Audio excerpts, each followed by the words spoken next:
Hello everybody and welcome back to this tutorial, and right now let's get to the practical lessons of information gathering. So what we are going to do in this video is we are going to cover two different tools. One of them is called the Harvester, which is used to actually harvest different types of information such as email records, MX records, and so on and so on. And there is also a tool Discover, which actually doesn't come pre-installed in Kali Linux, so we'll actually need to use GitHub in order to download it. I will show you the entire process, so don't worry. But first of all, let us cover the Harvester. So open up your Kali Linux.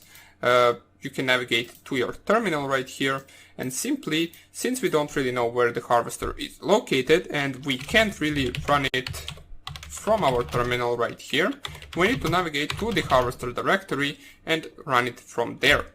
So we learned in the actual Linux basics that we can use the locate command, and we can simply just type the name of the program, which is Harvester, and we can see we get a lot of results right here, and the Harvester directory is located under this path right here. As we can see, /user/share /golismero/tools, and then in that directory we have the Harvester directory. So let us navigate to there. We can actually maybe even use this one, so I will just copy this path right here. User share /the Harvester copy, so right click copy and then type cd, which is the command for changing directory, we learned it before, and then paste. Press here enter, we can clear the screen, and if we type here ls, we will see some files and some directories right here. But you will notice one file standing out, which is this file right here, theharvester.py. It is a tool that is coded in Python program, therefore it has the extension .py. And this is a program that we actually want to run, so we can simply just type / and then theharvester.py, press here enter, and it should run the program for us.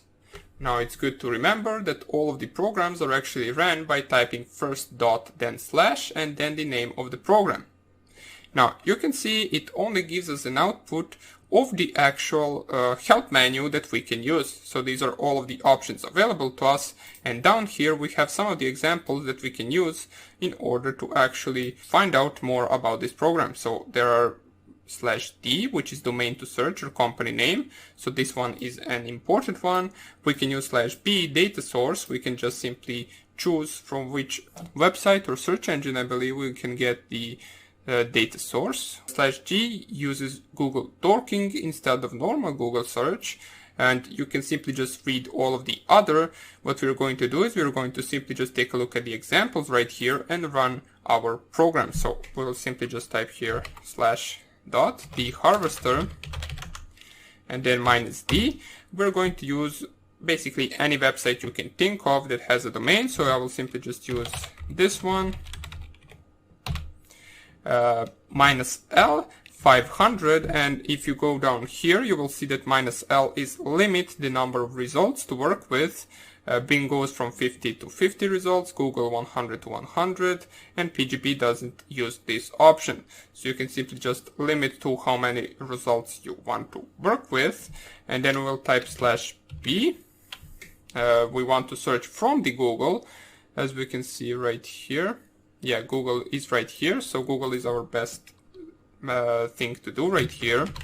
Most of the information that are on the internet will be found through Google, therefore we are going to specify the data source to be from Google.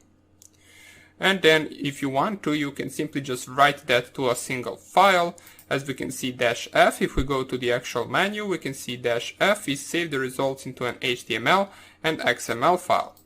Okay, so we can simply just type -f results.html. Press here enter.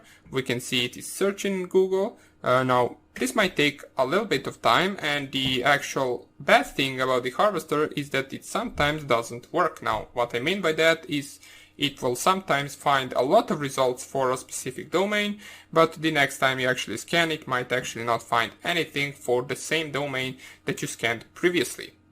I'm saying this from personal experience because I've actually scanned this website a lot of times and it actually did return some results, while as sometimes it actually doesn't return anything, and we will see what the result will be right now. So we can see searching in Google, it is searching over 200 results for now.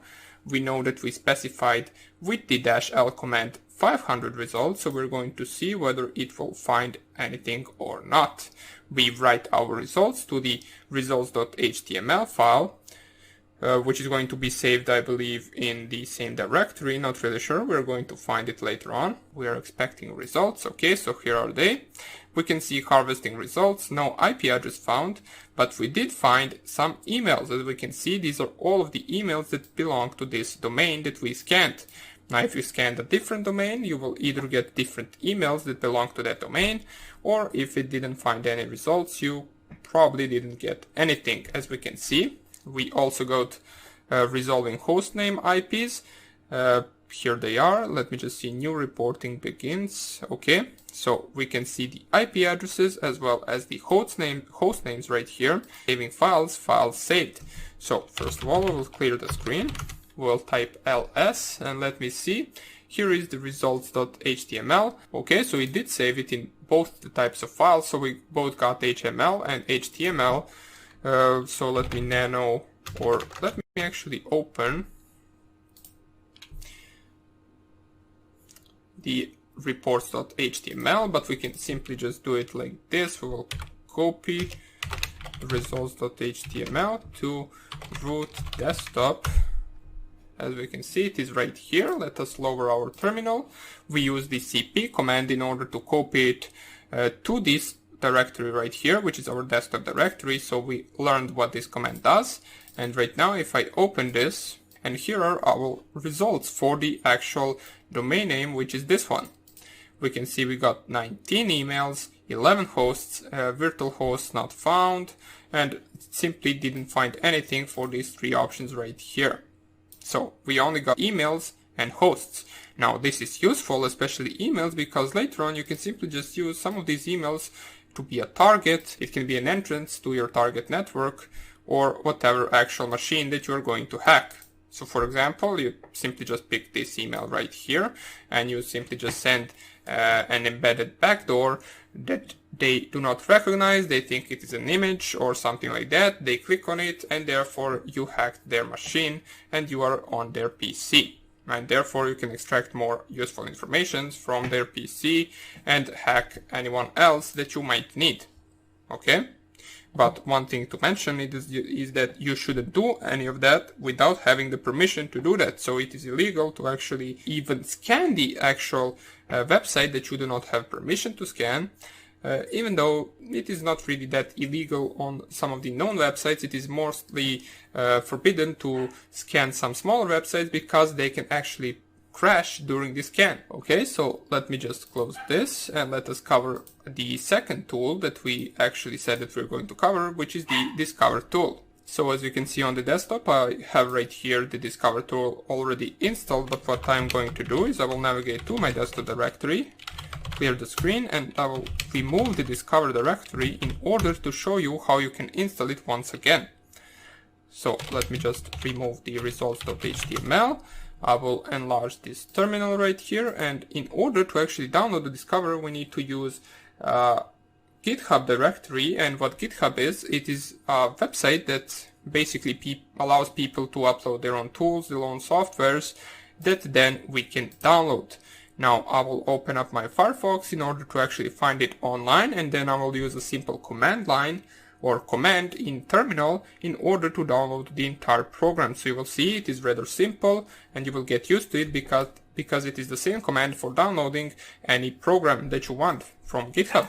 Okay, so simply just go type GitHub and then Discover, press here enter, and let me see right here, this is the first tool. So this is the tool that we are going to actually install. If you click on it, you will see the different directories that this tool comes with, and so on and so on. Here is the discover.sh, which is a program that we are going to run.